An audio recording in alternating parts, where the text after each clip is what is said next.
Welcome back, you lovely bunch. Thanks for tuning again. I hope you're all doing good. Right, in today's video, I'm going to be giving you a bit of an update of the Cadence app. So I've been using this Cadence app rather than a cycle computer for the past few months, and I figured I'd check in and let you know how it's been going. I have actually used my bike computer a couple of times because I did break my phone. But that was not due to using the app or it falling off my bike. That was more just due to my clumsiness. So for those of you that have never heard of the Cadence app, in a nutshell, it does basically everything a bike computer does, all on your phone. So one of the main issues with using a phone for a bike computer is you cannot pair all your sensors to it.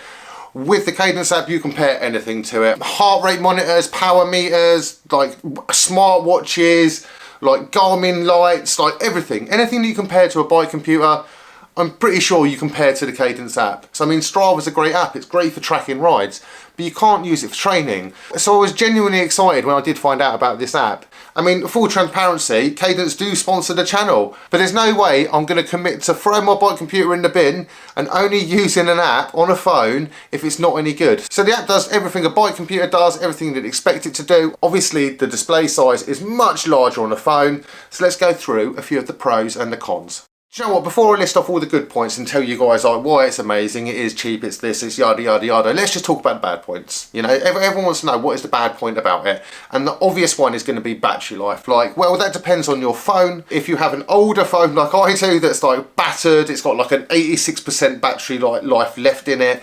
So if I want to go and do like a 12-hour epic ride and I want to have my screen on full brightness and I want to like track my data and I want to have a power meter attached and I'm going to have a route navigation, no, it's not going to last. It really won't. If you want to use it for ultra distance rides, be prepared to have a power bank plugged in. For most of us, I mean including myself that rides daily, I ride for a job, I can just put it on my bike, I can track my rides, it's got all my data on it, everything's displayed, like I've got navigation, the navigation works like absolutely perfectly. So no, the battery life will not last as long as a bike computer, but your phone will last as long as your phone would last if you were to be like, say, sitting browsing Instagram or watching a video or that kind of thing, you know. So one of the things I do if I'm doing a really long ride and I don't want to look at the display all the time, I'll literally just turn the screen off and then it will last for absolutely ages. But obviously a lot of people want to have their data displayed and that's the whole purpose of having a bike computer, but I'm just saying, like, the battery life, I mean, that's a long roundabout way of me saying that the only downside really that I could find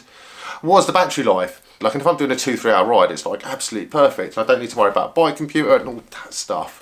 The next bad point will be like, phones are expensive, they can break. I mean, bike computers are expensive, they can break. Like, I've got like a good case, this is a quad lock case, and this is what I attach my phone to my handlebars with. It holds everything like really secure, and then the whole phones can break, and I don't want something like valuable on the front of my bike, and it's like, let's be honest, right?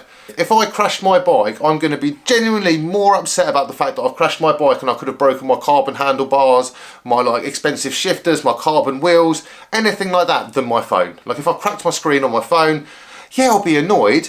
But honestly, if I'm in a scenario where I'm like crashing and my phone's breaking, I'm more concerned about, am I okay and is my bike okay? Because my bike is worth significantly more than my phone is. So just weighing it up, you know. But yeah, good points, good points. So let's just list off all the like millions of good points. So pairing all your Bluetooth devices, power meters, all that stuff, it's super easy with the Cadence app. It's also quite easy with a bike computer. Sometimes you have to download a third-party app to be able to do that. Other times you can do it on the screen. But yeah, no issues pairing anything. I've never had anything not connect to it. It all just works, I mean, extremely well. And I am actually using the beta version, which is like a test flight mode. So I get to test out new features, which could potentially make it slightly more buggy because it's not like the finished version, but actually I've never had any issues. Everything works like spot on, like heart rate, not that I use it, but power meter, paired my power meter this morning. It's a power meter by a brand called InPeak, and yeah, paired up fine. It's got route navigation and it uses like Google Maps and Apple Maps and all the maps that actually work. So when you put in a route, it will navigate there really well and it's really easy to follow. Big screen, you can have the map on a full screen, like absolutely amazing. But another thing that works really well that should work on all bike computers that I often find doesn't is the rerouting.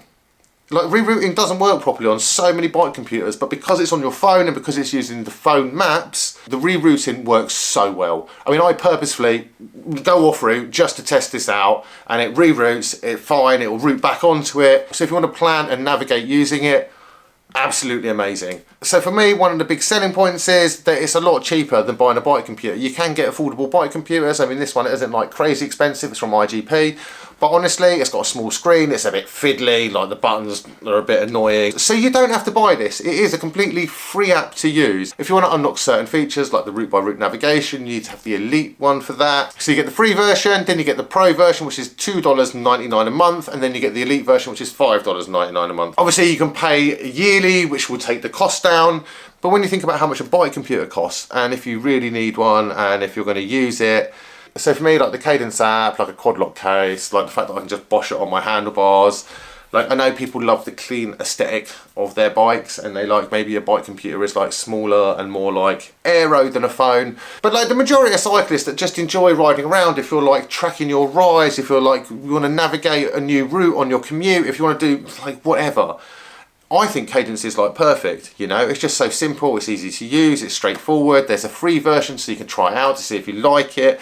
Obviously I'll put links down below if you do want to check them out. That's awesome. I know it's a good app because since getting it, my bike computer has pretty much gone in the bin, and the only time I've got it out is when I've been an idiot and I've actually dropped my phone and broken it. So the one thing this app never lacks on is the amount of data you can have displayed, and also it's just so clear.